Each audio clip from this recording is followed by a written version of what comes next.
Going on, everyone? I know I haven't done a video in a while, and I'd like to apologize for that. It's just I've been wanting to make some videos lately, and I still want to make. I have this upcoming video that I'm going to do, and it's actually a pretty big video, and it's a video I've been wanting to do for a while. And some of you, when you see the video, you'll understand what the video is about. But I just really haven't had the time lately to make the video, but will be doing that coming up, so tuned for that. But I just wanted to make this quick video and give you my thoughts on something I picked up about, I think it was maybe a little over a week ago, and been wanting to make a video about this, and it's just I never got around to it. So yep, this is gonna be my thoughts on this guy right here, the PlayStation 4 controller, the also known as the DualShock 4, and yeah, I didn't know that they were selling these early until about a week and a half ago. And I was like, I thought that's strange. Why are they selling all the accessories, or at least some of the accessories, early? And I figured I'd pick one up since I'm getting a controller with the system. I figured a spare controller couldn't hurt. So, yeah, overall, I'd have to say I really like this. I really, really think they did a great job on this controller. And why do I think that? Well, one of the main reasons is that right there. You see that? They finally did it. Actual triggers. Actual triggers on the controllers. You have no idea how happy that makes me, because the L2 and the R2 for the PlayStation 3 is just, it does not feel anywhere near as comfortable as the 360 LT and RT. And it's funny because it seems like Sony wanted to make triggers for the PlayStation 3 to kind of go in the direction Xbox was going in, but they kind of didn't want to see it as I guess, a rip-off or anything, so they decided to alter the design. But I think they should have just gone full-blown back then with the triggers, but they never did, and I'm glad they finally saw the light and they did it for the PlayStation 4 controller, and it makes me very, very happy. And so yeah, feels really comfortable when you press it too. Another thing I like is the analog sticks right here. They're, what's the word? I think the word's concaved. I think I could be wrong. Someone can correct me if I'm wrong, but I really like that. I really like that it's got the indentation in the analog sticks. Feels much more comfortable when you move the stick around. Much more fluid. And I don't know. I've had my finger slip off of the PlayStation 3 controller, and even the PlayStation 2 controllers before that, because the top is smooth. And when you're trying to do precise, say, aiming, it's just really, really difficult. At least compared to the 360 analog sticks, at least for me. So I'm very happy that they did this. Feels very responsive and very comfortable.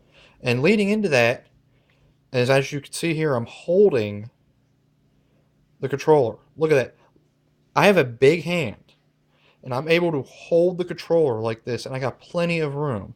I love how they made the handles, or the spacing in between the where you hold the controller, so much more wider. Because one of the little complaints about the PlayStation 3 controller is that the handles are smaller. So for someone with bigger hands, it's harder to grip than, say, the 360 controller. Because I'm sure it was fine when we were kids, when we played on the PlayStation 1 and PlayStation 2, but over time your hands get bigger. And Sony, for some reason, never understood that, and they just left the design of the controller exactly the same. So this makes me very happy that I can have a firm grip on this controller. I would grip it with both hands, but I'm holding my phone in this hand, so I have to apologize for that. So yeah, it is, and I've held it with two hands. It's very, very comfortable. It's actually, to me, it feels even more comfortable than my 360 controller. Now, I'm assuming you could plug in a extension device here, maybe a chat keypad or something. I'm not really sure. Kind of like the Xbox 360. To me, that really doesn't bother me that much. But if you can do that, then it'd be interesting to see how comfortable the controller is after that. But we'll see where that goes. And you're probably also wondering, where's the start and select button? And that's when I first was looking at this car. I'm like, where's the start and select button? I mean, I see this share button, and I see options button. I wonder how that's going to be used during a game. An options button. Like, can you actually bring up game options just by hitting the option button? I think it'd be kind of cool, but we'll see how that works. But guess what? This is start and select. You left click this, that's select. And then you hit it on the right side for right click, that's start.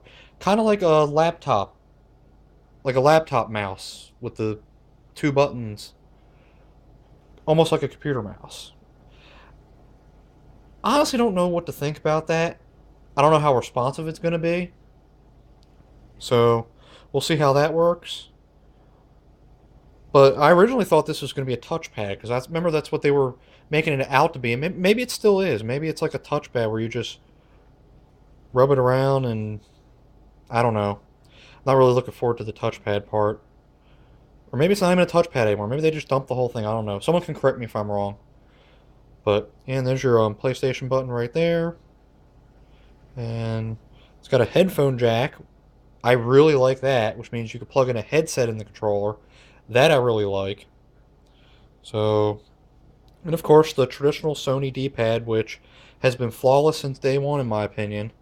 And I'm glad. I hope they never change that. I like when the D-pad buttons are all separate from each other. I think it makes it more responsive than, say, the 360's horrible, horrible original D-pad. That little gray disc. I don't know what they were thinking with that. And I'm glad Microsoft is changing up the D-pad on the Xbox One, but they already did that a couple years ago with these gray 360 wireless controllers. So they already changed the D-pad. I'm glad they did because that original 360 D-pad was garbage in my opinion. Garbage, and sometimes it wasn't even responsive. But the PlayStation D-pad has always been responsive. Never had a problem with the D-pad on the PlayStation, so I'm glad they left that alone. People would have gone crazy if they did. And another thing I noticed is that apparently you can hook this up to the PlayStation 3. And I thought, well, that's kind of cool that I could actually use this on the PlayStation 3. But here's the problem: there's no start and select button, and the PlayStation 3 doesn't recognize this pad right here. Oh, that reminds me. I don't know if you can probably see it because of the light, but there's speaker holes right where my finger is, right there. I wonder what that's for. Is there going to be sound effects coming out of that controller? I really don't know what that means. Is ventilation? I don't know why there would be ventilation, but I have no idea what that is. But anyway, the PlayStation 3 doesn't recognize this pad right here. So guess what? There's no way to hit start and select on this controller if you hook it up to the PlayStation 3. Which means you need to have a PlayStation 3 controller on standby while you're using this. Which makes me think, then what in the hell is the point of using this on that when you still need the PlayStation 3 controller? I don't know what. And another thing is, apparently this doesn't work with every PlayStation 3 game. So it begs me to wonder, what was even the point of even making it compatible with the PS3 anyway? If some games don't even work with it, and you still need a PlayStation 3 controller to hit start and select. I mean, it just doesn't make a lot of sense to me. It really doesn't.